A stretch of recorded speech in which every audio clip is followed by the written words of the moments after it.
Welcome to Epochs Across Eras, the channel where we trace the defining moments, strategies, and souls behind history's greatest eras.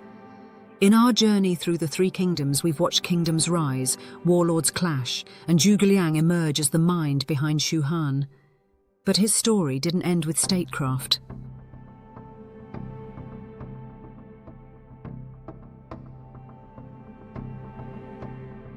After Liu Bei's death, Zhuge Liang took command of Shu's armies to complete his fallen lord's mission, reunify China.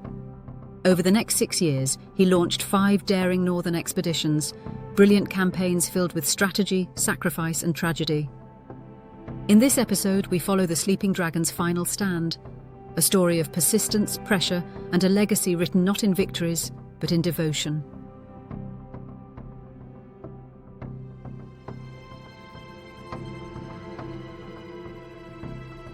Zhuge Liang wasn't born a soldier, but he died one. In his last years, he left behind the scrolls and chambers of Shu and took to the battlefield, not to conquer, but to complete a promise, to Liu Bei, to the Han, and to himself.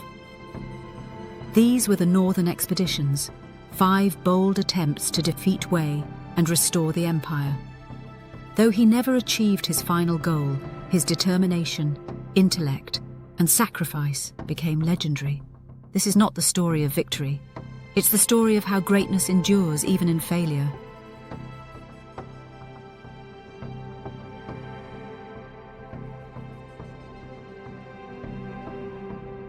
In 223 CE, Liu Bei died at Baidicheng, entrusting his son Liu Shan to Zhuge Liang. More than a regent, Zhuge became the de facto ruler of Shu. He stabilized the kingdom, rebuilt its economy, and maintained peace along its borders. But he carried a heavier weight, a promise to Liu Bei to restore the Han. For Zhuge Liang, this was not just a political goal, it was a moral duty.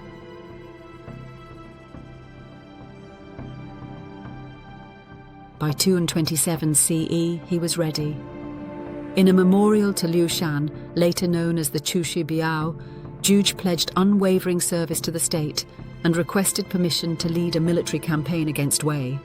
His tone was solemn, his words filled with self-doubt and loyalty. With the emperor's blessing, the sleeping dragon headed to war.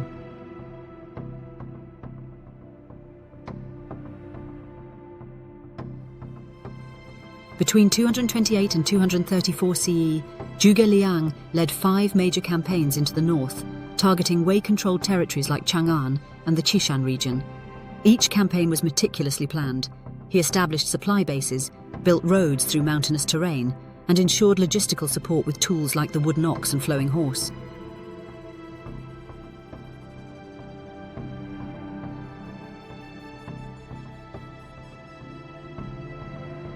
Zhuge's opponent in most of these campaigns was Sima Yi, a patient and calculating commander. Their duels became legendary, not just for military clashes, but for psychological warfare. Zhuge once tried to lure Sima Yi into battle by performing music on the empty walls of a seemingly undefended city. Sima Yi retreated, suspecting a trap.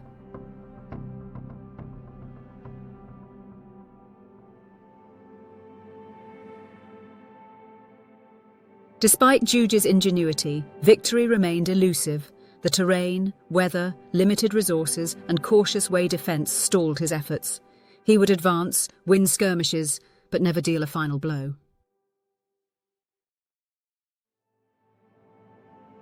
The 5th and final expedition began in 234 CE.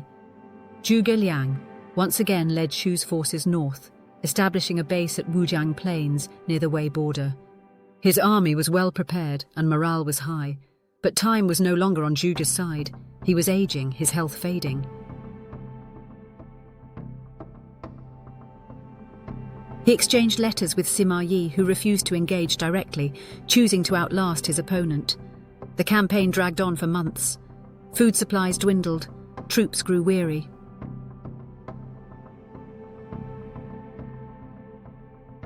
Zhuge Liang, desperate to continue, resorted to rituals and prayers, reportedly building a 7-star altar to seek divine favor. But fate had already decided. One night his candle went out, and so did his life. He died in camp, still wearing the robes of a strategist, still working by lamplight. His officers wept. Some legends say his spirit was placed in a wooden effigy to scare off the retreating enemy. Sima Yi reportedly hesitated, fearing it might be a trick.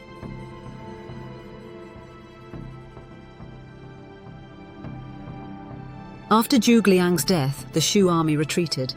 The northern expeditions ended, and Shu returned to defense. Sima Yi would later rise to power in Wei, founding a dynasty through his descendants.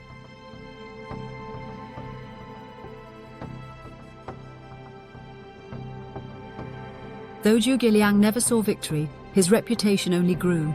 He became the Confucian ideal of a loyal minister, wise, restrained, self-sacrificing. His writings were studied, his governance was praised, and his loyalty, even in defeat, became a model for centuries of officials and thinkers.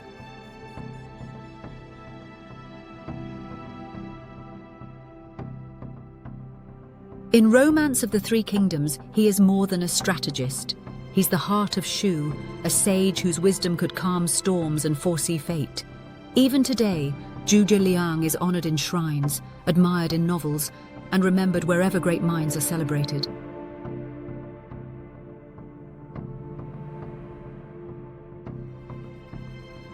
Zhuge Liang's northern expeditions weren't a tale of victory, they were a testament to endurance. He didn't die conquering an empire, he died trying to honor a promise, and in doing so he became something greater than a general, a legend of loyalty.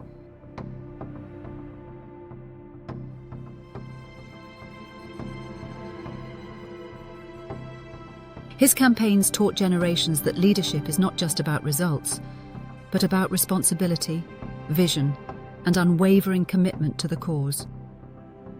In our next episode, we step into the final chapters of the Three Kingdoms, where kingdoms fall, new dynasties rise, and the dream of unity flickers once more.